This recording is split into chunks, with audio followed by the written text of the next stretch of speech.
TDP YCP అధిష్టానాలకు ఆయా party కార్యకర్తలు కంట్లో నలుసులా తయారయ్యారు. పార్టీకి ఊపిరులు దాల్సిన క్యాడర్ తమ చర్యలతో పార్టీ నాయకత్వాన్ని చిక్కుల్లోకి పెట్టేస్తున్నారు.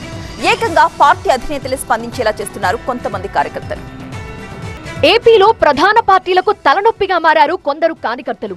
అతి తెలివితో కొందరు, అత్యుత్సాహంతో కొందరు, అహంకారంతో మరికొందరు కార్యకర్తలు నేతలు చేసే తప్పుల వల్ల అధిష్టానం సంజాయిషి ఇచ్చుకోవాల్సిన పరిస్థితులు వస్తున్నాయి. గుంటూరు వెస్ట్ నియోజకవర్గం నగరంపాలెం పోలీస్ స్టేషన్ పరిధిలో టీడీపీ కార్యకర్త వెంకటరమణమూర్తి ఓ మహిళపై దాడి చేయించడంపై విమర్శలు వెల్లువెత్తాయి. దీంతో వెంకటరమణమూర్తిని పార్టీ నుంచి సస్పెండ్ చేశారు టీడీపీ అధినేత చంద్రబాబు. ఒక్క కార్యకర్త చేసిన తప్పుకు ఏకంగా పార్టీ అధినేతే స్పందించాల్సొచ్చింది. తప్పు చేసిన వాళ్లు తన పార్టీ అయినా వేరే పార్టీ అయినా కఠినంగా శిక్షిస్తామన్నారు చంద్రబాబు. నిన్న గుంటూరులో ఒక విషయం జరిగింది. ఆ విషయం కూడా చెప్పాలి. ఇద్దరి మధ్యలో తగరాదు. ఆ ఇద్దరి మధ్యలో ఉండే తగరాదుని ఒక తెలుగుదేశం పార్టీ కార్యకర్త ఉపయోగించుకొని వేరే వాళ్ళని, ఈ ట్రాన్స్జెండర్ ఉంటారు వాళ్ళు పంపించి ఒక మహిళ బట్టలిప్పే పరిస్థితికి వచ్చారు. అది విన్నాను.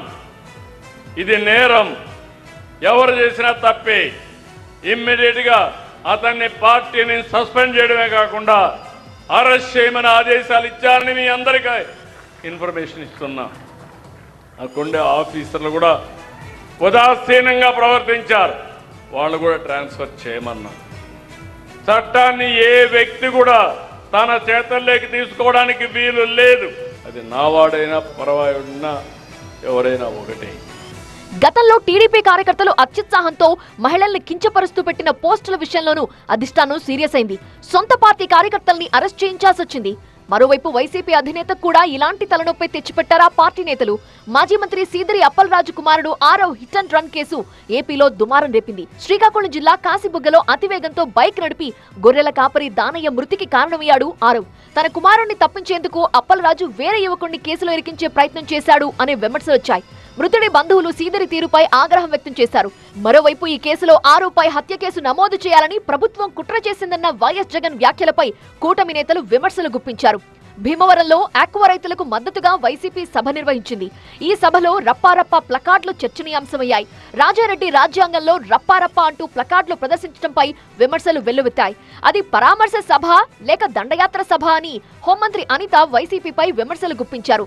ఆ ప్లకార్డు విషయంలో 2 రోజుల పాటు వైసీపీ విమర్శలను ఎదుర్కోవాల్సి వచ్చింది. గతంలో జగన్ పల్నాడు టూర్లో ఒక్క కార్యకర్త ప్రదర్శించిన రప్పారప్ప ఫ్లెక్సీ కొన్ని నెలల పాటు ఏపీ రాజకీయాల్ని షేక్ చేసింది. సోషల్ మీడియాలోనూ పలు పార్టీల కార్యకర్తలు పెట్టే పోస్టుల వల్ల ఆయా పార్టీ అధినేతలకు ఇబ్బందులు తెచ్చిపెడుతున్నాయి.